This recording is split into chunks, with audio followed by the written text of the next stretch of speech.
अस्सलाम वालेकुम ख़वातीन व हज़रात। प्रोग्राम है नूर हयात और मैं हूं आपका मेज़बान डॉक्टर आसिफ जॉन। अगर आपको याद हो तो पिछले प्रोग्राम में हमने मुक़द्दस यूहन्ना के इंजीली बयान के 10वें बाब का मुतालिया ख़त्म किया था और 10वें बाब के आखिर में हमें खुदावंद यीशु मसीह यरूशलेम छोड़कर यरदन के पार के इलाके में जाते हुए नजर आए।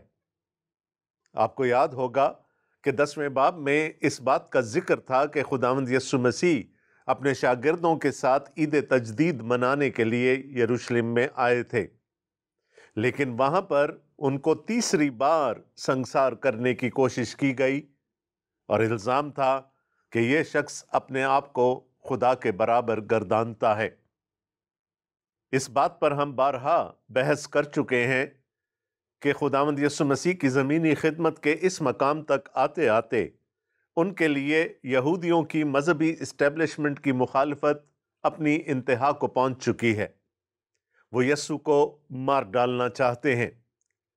इसलिए खुदावंद यीशु मसीह ने यह बेहतर जाना कि वो यरूशलेम छोड़कर उस इलाके में चले जाएं जहां कभी यूहन्ना बपतिस्मा देने वाला बपतिस्मा दिया करता था। और वहां जब खुदावंद यीशु मसीह ने खिदमत की, नबूवत की, तो लिखा है कि बतेरे लोग उस पर ईमान लेकर आए। अब यकीनन यीशु का इरादा यही रहा होगा कि वो ईद फसह के वक्त अगर हालात साजगार हों तो यरूशलेम दोबारा तशरीफ ले जाएं। लेकिन इस दौरान एक वाक़या हो जाता है कि उनको यरूशलेम के बहुत करीब यहूदिया के इलाके के एक गांव बैतनिया में जाना पड़ता है। कैसा इत्तेफाक है कि यरदन के पार जिस इलाके में वो खिदमत कर रहे हैं उसका नाम भी बैतनिया था। और अब 11वें बाब में हम खुदावंद यीशु मसीह को बैतनिया जाते हुए देखेंगे। बैतनिया के लफ्जी मानी हैं गुर्बत का घर, गरीबों का घर। और यहाँ हम खुदावंद यीशु मसीह को एक बैतनिया से दूसरे बैतनिया तक सफ़र करता हुआ देखेंगे।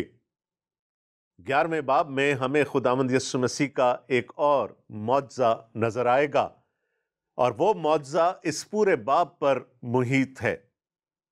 आप देखेंगे कि अपनी जुज़ियात के एतबार से ये मौजज़ा दूसरे तमाम मौजज़ात से फ़र्क महसूस होता है।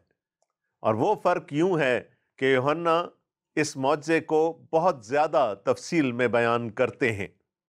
चारों अनाजीली बयानात में खुदावंद यीशु मसीह के सैकड़ों मौजज़ात दर्ज हैं, लेकिन अपनी तफसील के एतबार से, अपने बयानिए के एतबार से ये मौजज़ा मुतफर्रिक है। इसमें हमें किरदारों की तफसील नज़र आती है, इसमें हमें वो तमाम मुकालमाजात नज़र आते हैं जो इस मौजज़े के इर्द गिर्द हुए। जैसा कि मैंने पहले कहा, ये मौजज़ा पूरे बाब पर मुहित है। इसमें हमें वो तमाम किरदार अपनी तमाम जुज़ियात के साथ नज़र आते हैं जो इस मौजज़े में शरीक हैं। इसके अलावा हमें वो तमाम मुकालमे भी जो इस मौजज़े के इर्द गिर्द हुए यहाँ पर दर्ज मिलते हैं। इसके अलावा ड्रामा नज़र आता है हमें। और जैसे जैसे हम मुक़द्दस यूहन्ना का बयानिया पढ़ेंगे इस मौजज़े के बारे में, तो हमें मालूम होगा कि ये मौजज़ा उनकी याददाश्त में इस कदर ताज़ा था जैसे अभी वो उनके सामने हो रहा है और उसको वो लिखते चले जा रहे हैं। अगरचे कि उस वक्त में जब ये मौजज़ा हुआ और उस वक्त में कि जब मुक़द्दस यूहन्ना ने अपना इंजीली बयान तहरीर किया तकरीबन 60 साल का वक्फा था, तो भी ये मौजज़ा मुक़द्दस यूहन्ना की याददाश्त में निहायत ताज़ा नज़र आता है। ये मौजज़ा है एक 4 दिन के मुर्दे लाज़र को दोबारा ज़िंदगी देने का। जैसा कि मैंने पहले कहा कि इस पूरे बाब में हमें ये मौजज़ा और इस मौजज़े के लिए लोगों का रद्द अमल नज़र आता है, लेकिन एक प्रोग्राम में इस पूरे मौजज़े का अहाता करना हमारे लिए मुमकिन ना होगा। लिहाजा हम इसको टुकड़ों में बांट कर आगे चलेंगे। हमारी आज की तिलावत है मुक़द्दस यूहन्ना का इंजीली बयान, उसका 11वां बाब और उसकी पहली 16 आयात। इंजील मुकद्दस में लिखा है, मरियम और उसकी बहन मर्था के गांव बैतनिया का लाजर नाम एक आदमी बीमार था। ये वही मरियम थी जिसने खुदावंद पर इत्र डालकर अपने बालों से उसके पांव पोंछे। उसी का भाई लाजर बीमार था। बस उसकी बहनों ने उससे ये कहला भेजा कि आए खुदावंद, देख, जिसे तू अजीज रखता है वो बीमार है। यस्सु ने सुनकर कहा, यह बीमारी मौत की नहीं बल्कि खुदा के जलाल के लिए है, ताकि उसके वसीले से खुदा के बेटे का जलाल जाहिर हो। और यस्सु मर्था और उसकी बहन और लाजर से मोहब्बत रखता था। बस जब उसने सुना कि वो बीमार है तो जिस जगह था वहीं 2 दिन और रहा। फिर उसके बाद शागिर्दों से कहा, आओ फिर यहूदिया को चलें। शागिर्दों ने उससे कहा, अय रब्बी, अभी तो यहूदी तुझे संसार करना चाहते थे और तू फिर वहां जाता है। यस्सु ने जवाब दिया, क्या दिन के 12 घंटे नहीं होते? अगर कोई दिन को चले तो ठोकर नहीं खाता, क्योंकि वो दुनिया की रोशनी देखता है। लेकिन अगर कोई रात को चले तो ठोकर खाता है, क्योंकि उसमें रोशनी नहीं। उसने ये बातें कहीं और उसके बाद उनसे कहने लगा कि हमारा दोस्त लाजर सो गया है, लेकिन मैं उसे जगाने जाता हूं। बस शागिर्दों ने उससे कहा, अय खुदावंद, अगर सो गया है तो बच जाएगा। यस्सु ने उसकी मौत की बाबत कहा था, मगर वो समझे कि आराम की नींद के बाबत कहा। तब यस्सु ने उनसे साफ कह दिया कि लाजर मर गया, और मैं तुम्हारे सबब से खुश हूं कि वहां ना था, ताकि तुम ईमान लाओ। लेकिन आओ, हम उसके पास चलें। बस तूमा ने, जिसे तमाम कहते थे, अपने साथ के शागिर्दों से कहा कि आओ हम भी चलें, ताकि उसके साथ मरें। ये हमारे खुदावंद यीशु मसीह की इंजील है। इसका पढ़ा और सुना जाना हम सब के लिए बाइस बरकत हो। आमीन। जो आयात आपके सामने तिलावत की गई, उनमें हमें एक खानदान से मुतारिफ करवाया जा रहा है। इस खानदान के 3 अरकान हैं, 2 बहनें हैं और एक उनका भाई। बहनों के नाम मरियम और मर्था हैं और भाई का नाम लाजर है। बयान से हमें यह लगता है कि यह घराना खुदावंद यीशु मसीह को और खुदावंद यीशु मसीह इस घराने को बहुत अच्छी तरह से जानते हैं।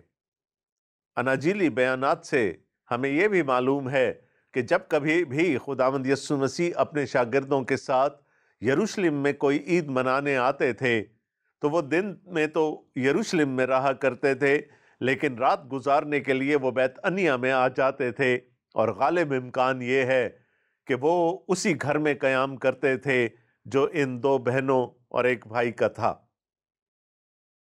खुदावंद यीशु मसीह इस घराने को जानते हैं, और यूहन्ना के इंजीली बयान से हमें यूं लगता है कि ना सिर्फ खुदावंद यीशु मसीह उनको जानते हैं, बल्कि उनके शागिर्दों की भी उनके साथ शनासाई थी।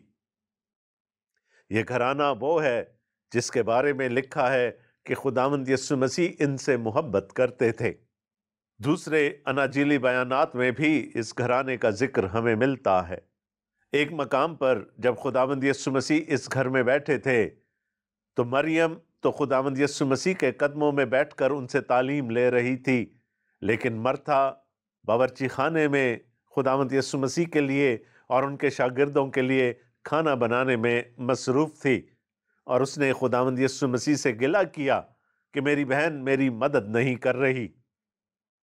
एक और मकाम पर दर्ज है कि खुदावंद यीशु मसीह इसी गांव में एक और शख्स के घर में बैठे थे जिसका नाम शमाउन कोड़ी था, जिसने खुदावंद यीशु मसीह की और उनके शागिर्दों की दावत की थी। और जब वो सारा सिलसिला चल रहा था, तो मरियम ने वहां आकर खुदावंद यीशु मसीह के पैरों पर इत्र डाला और फिर उनके पैरों को अपने बालों से सुखाया था। तो ये वो घराना है जो खुदावंद यीशु मसीह को जानता है, और खुदावंद यीशु मसीह और उनके शागिर्द इस घराने को जानते हैं। اب کہانی کچھ یوں شروع ہوتی ہے کہ خداوند یسوع مسیح اپنے شاگردوں کے ساتھ یردن کے پار بیتنیہ کے مقام پر ہیں، اور یہاں پر بیتنیہ جو یروشلم سے تقریباً 2 میل کی دوری پر تھا، وہاں لازر بیمار پڑ جاتا ہے اور اس کی بیماری تشویشناک حد تک بڑھ جاتی ہے۔ اس حد تک بڑھ جاتی ہے کہ وہ دونوں بہنیں خداوند یسوع مسیح کو بلا بھیجتی ہیں، وہ پیغام بھیجتی ہیں خداوند یسوع مسیح کو کہ اے خداوند، اے مسیح، جسے تو عزیز رکھتا ہے وہ بیمار ہے، اور ذکر لازر کا ہو رہا ہے۔ لازر بیمار پڑ گیا، قریب المرگ ہو گیا، اور اس کی بہنوں نے خداوند یسوع مسیح کو ایک پیام بھجوا ڈالا۔ اب اگر ہم اس پیام کی یا اس پیغام کی نوعیت پر غور کریں کہ جسے تو عزیز رکھتا ہے وہ بیمار ہے، تو یہ ایک دعا ہے، ایک استدعا ہے جو خداوند یسوع مسیح سے کی گئی ہے، اور کلام مقدس میں درج دعاؤں میں سے یہ میری پسندیدہ دعا ہے، اور اس پسندیدگی کی وجہ یہ ہے کہ یہ نہایت حقیقت پسندانہ ہے۔ بہنوں نے خداوند یسوع مسیح کو اپنے حالات بیان کر دیے، لازر کی حالت بیان کر دی کہ وہ بیمار ہے۔ انہوں نے خداوند یسوع مسیح کو یہ نہیں کہا کہ اس کو کیا کرنا ہے، انہوں نے یہ نہیں کہا کہ آپ جہاں پر بھی ہیں وہیں سے بیٹھ کر دعا کر دیں، انہوں نے یہ بھی نہیں کہا کہ آپ آ جائیں کیونکہ لازر بہت بیمار ہے۔ انہوں نے خداوند یسوع مسیح کو حل بتانے کی کوشش نہیں کی گئی۔ اس کے برعکس جب میں اپنی اور دوسرے لوگوں کی دعاؤں پر غور کرتا ہوں تو ہم بہت دفعہ خدا کو ڈکٹیٹ کر رہے ہوتے ہیں کہ اس نے ایک خاص مسئلے کو کس طرح سے سلجھانا ہے۔ خدا قادر مطلق ہے، خدا کی حکمت ہماری حکمت سے بہت بلند ہے، اس کا ادراک ہمارے ادراک سے بہت بلند ہے، ہم اس کو نہیں سکھا سکتے۔ وہ اپنی مرضی کا مالک ہے، وہ جیسے چاہے، جب چاہے، جو چاہے کر سکتا ہے، لیکن ہم چاہتے ہیں کہ ہمارے مسائل ہماری ہی ٹرمز اینڈ کنڈیشنز پر حل کیے جائیں۔ اسی انجیلی بیان میں خداوند یسوع مسیح کا پہلا معجزہ درج ہے، اور وہ معجزہ ہوا تھا کانائے گلیل کی ایک شادی میں جہاں میں ختم ہو گئی تھی۔ مقدسہ مریم خداوند یسوع مسیح کے پاس تشریف لے گئیں، اور انہوں نے بھی صرف اتنا ہی کہا کہ میں ختم ہو گئی ہے۔ انہوں نے بھی آگے کچھ نہیں کہا، بلکہ جو ملازم تھے ان کو یہ حکم دیا کہ جو کچھ یہ کہے وہی کرنا۔ یہ 2 میری بڑی پسندیدہ دعائیں ہیں کلام مقدس میں۔ یہودیہ کے بیتنیہ سے یردن کے پار کے بیتنیہ کے درمیان تقریباً 1 دن کی مسافت تھی۔ جب وہ قاصد خداوند یسوع مسیح کے پاس پہنچا اور وہ خبر سنائی تو خداوند یسوع مسیح نے فرمایا، یہ بیماری موت کی نہیں بلکہ خدا کے جلال کے لیے ہے، تاکہ اس کے وسیلے سے خدا کے بیٹے کا جلال ظاہر ہو۔ دوستو، آپ کو یاد ہوگا کہ اس انجیلی بیان کے دیباچے میں، یعنی پہلے باب کی پہلی 18 آیات کے درمیان 14ویں آیت میں لکھا ہے، اور کلام مجسم ہوا اور فضل اور سچائی سے معمور ہو کر ہمارے درمیان رہا، اور ہم نے اس کا ایسا ہی جلال دیکھا جیسا باپ کے اکلوتے کا جلال۔ قاصد کو نہیں معلوم تھا کہ اس کے چلنے کے بعد لازر مر چکا ہے، لیکن خداوند یسوع مسیح چونکہ علیم کل بھی تھے، ان کو معلوم تھا کہ لازر مر چکا ہے، لیکن انہوں نے کہا کہ یہ بیماری موت کے لیے نہیں ہے بلکہ خدا کا اور اس کے بیٹے کا جلال ظاہر کرنے کے لیے ہے، کیونکہ خداوند یسوع مسیح کو معلوم تھا کہ وہ کیا کرنے جا رہے ہیں۔ آگے لکھا ہے، اور یسوع مرتا اور اس کی بہن اور لازر سے محبت رکھتا تھا۔ یہاں پر محبت کے لیے یوحنا رسول جو یونانی کا لفظ استعمال کرتے ہیں وہ فلیو ہے۔ فلیو کا مطلب ہے برادرانہ محبت، وہ محبت جو ہم ایک دوسرے کے ساتھ انسان ہوتے ہوئے رکھتے ہیں۔ انہوں نے اگاپے کا لفظ استعمال نہیں کیا۔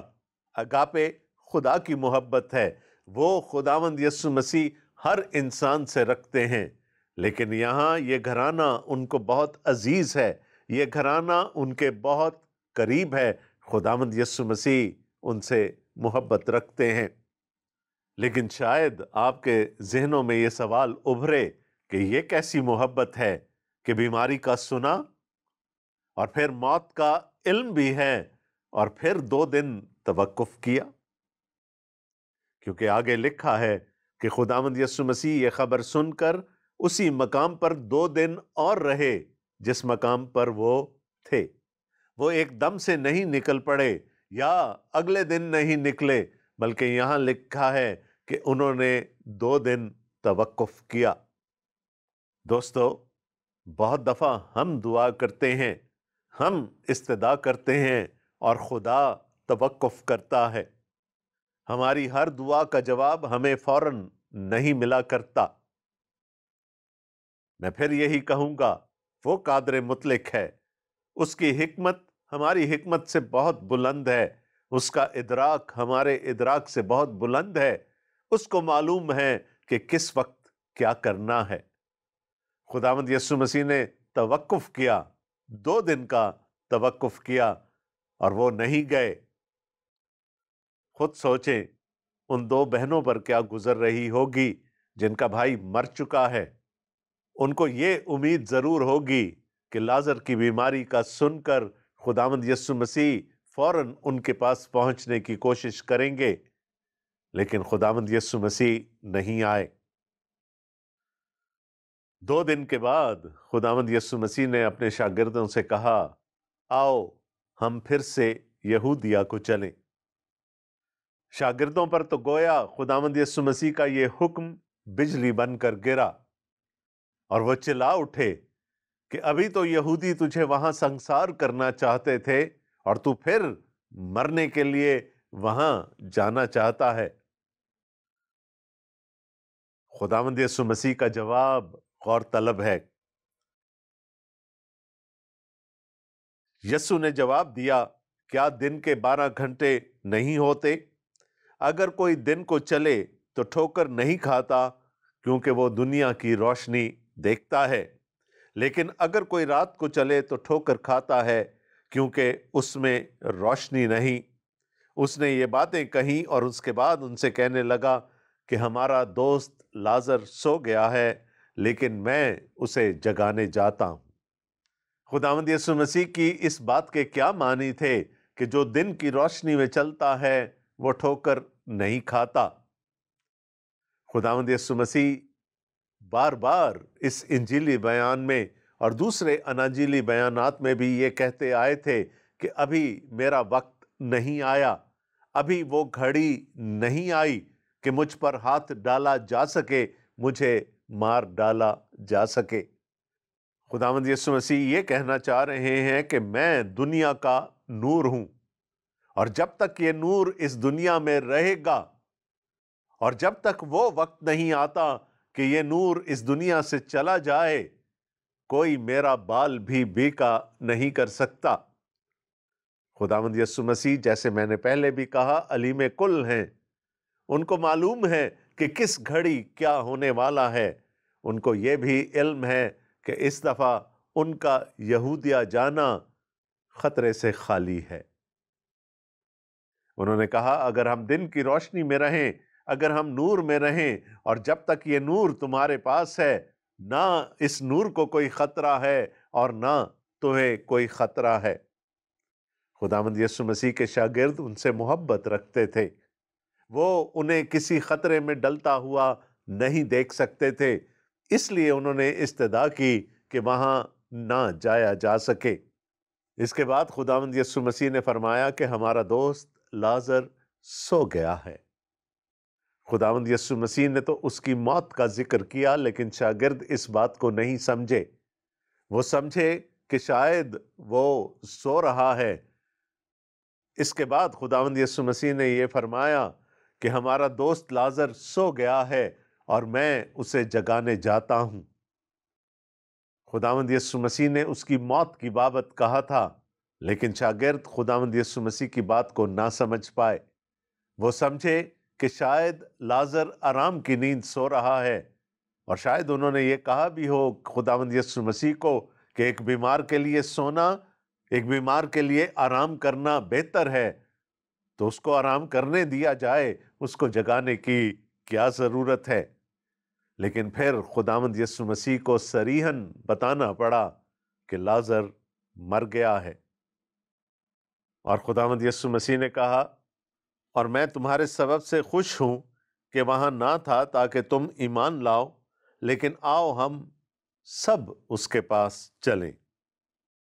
شاگردوں کی مخالفت کے باوجود خداوند یسوع مسیح اس بات پر ڈٹے رہے کہ ان کو یہودیہ جانا ہے، ان کو بیتنیہ جانا ہے، کیونکہ لازر مر چکا ہے۔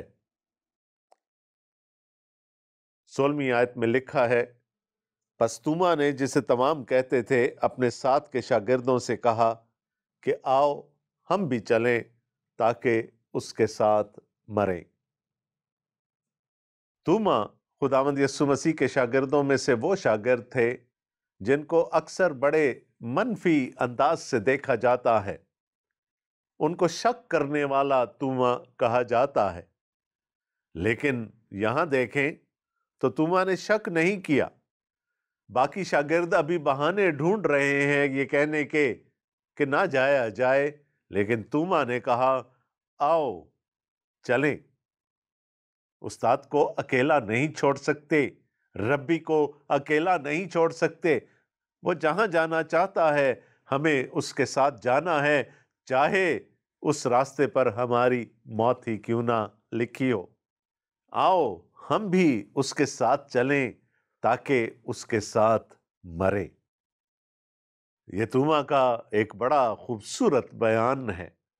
وہ جانتا ہے خطرہ ہے، وہ جانتا ہے کہ خداوند یسوع مسیح کی ذات کو خطرہ ہے، اور وہ خطرہ ان کی اپنی جانوں کو بھی لاحق ہو سکتا ہے، لیکن تو بھی وہ خداوند یسوع مسیح کے ساتھ جانے کے لیے تیار ہے، چاہے اس راہ میں اس کو موت ہی کیوں نہ قبول کرنی پڑے۔ اور ہم دیکھتے ہیں کہ خداوند یسوع مسیح کی موت کے بعد توما اس علاقے میں آیا، اور اس کو رسول ہند کہا جاتا ہے، اور اس نے خداوند یسوع مسیح کی انجیل کے پھیلاؤ کے لیے بہت بڑے بڑے کام کیے۔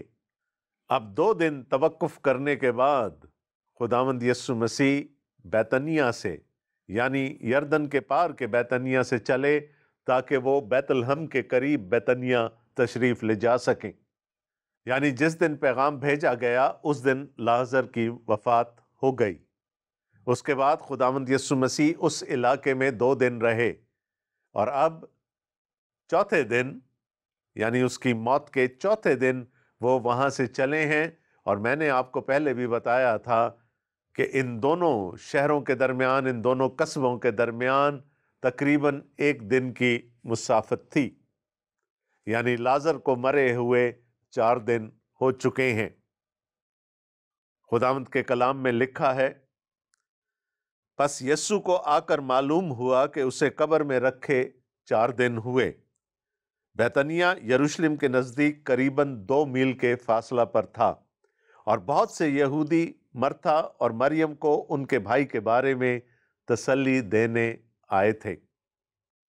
یہاں لکھا ہے یسوع کو آ کر معلوم ہوا کہ لازر کو قبر میں رکھے 4 دن ہو گئے ہیں۔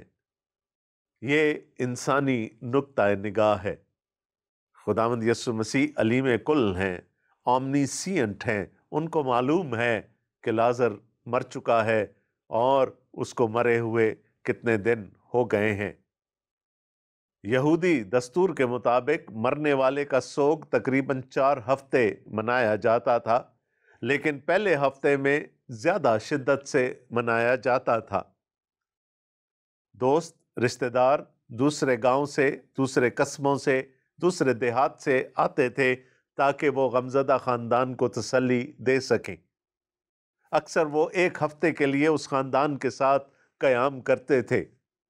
उनके रहने का, उनके खाने पीने का बंदोबस्त किया जाता था और पहले 3 दिन जो प्रोफेशनल बैन करने वाले होते थे, रुदाली और रुदालियाँ, उनको बुलाया जाता था ताकि वो आकर बैन करें और ख़ानदान के गम को ताज़ा रखें। अभी 4 दिन हुए हैं, अभी हफ्ता मुकम्मल नहीं हुआ। भीड़ लगी होगी मरियम और मर्था के घर में उन लोगों की जो पुरसा देने के लिए आए हैं। रोना पीटना होगा, बैन होंगे और वहां पर गम मनाया जा रहा होगा। घड़ी बता रही है कि प्रोग्राम का वक्त खत्म हुआ चाहता है। मैंने आपको बताया था कि इस पूरे बाब में, यानी मुकद्दस यूहन्ना के इंजीली बयान के 11वें बाब में एक मौजज़ा और फिर उसके बाद उस पर रद्द अमल दर्ज है। मौजज़ा निहायत तफसील के साथ बयान किया गया है। अभी तक हमने सिर्फ वो हिस्सा देखा है जो मौजज़े से पहले का था, यानी मौजज़े की तैयारी का था।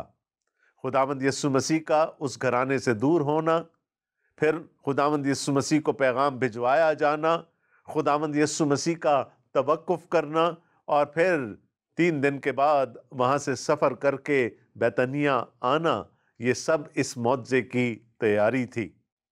हमें ख़ानदान से भी मुतारिफ़ करा दिया गया। हमें ख़ानदान के साथ खुदावंद यीशु मसीह के ताल्लुक़ से और शागिर्दों के ताल्लुक़ से भी मुतारिफ़ करवा दिया गया है। हमने ये भी देख लिया कि मौत के वक्त यहूदी रसूम और रिवाज क्या होते थे। अब अगले प्रोग्राम में हम ये देखेंगे कि वो मौजज़ा कैसे हुआ। लेकिन इससे पहले कि खुदावंद यीशु मसीह लाजर की कब्र को खुलवाएं और लाजर को कब्र से बाहर आने का हुक्म दें, हम ये भी देखेंगे कि खुदावंद यीशु मसीह की उन दोनों बहनों के साथ फर्दन फर्दन क्या बातचीत हुई। तो दोस्तों, अभी बहुत कुछ बाकी है। प्रोग्राम नूरे हयात की अगली किस्त देखना ना भूलिएगा। दोस्तों, हमेशा की तरह आपको याद दहानी कराता चलूं कि हमारे राब्ते की तमाम तर तफसीलात आपकी स्क्रीन पर नमूदार हो रही होंगी। आप हमसे फ़ोन कॉल के ज़रिए से राब्ता कर सकते हैं, आप हमें ईमेल भेज सकते हैं, आप फेसबुक या स्काइप के ज़रिए से भी हमसे राब्ता कर सकते हैं। हमें आपकी कीमती आरा का और आपके कीमती मशवरों का इंतज़ार रहता है। हमें बताइए आज का प्रोग्राम कैसा लगा। हमें ये भी बताइए कि हम इस प्रोग्राम को मज़ीद कैसे बेहतर बना सकते हैं। और अगर आपके ज़हन में कोई सवाल उभरा हो तो वो भी हम तक पहुंचा दीजिए। हम कोशिश करेंगे कि आइंदा प्रोग्रामों में उसका जवाब दे सकें।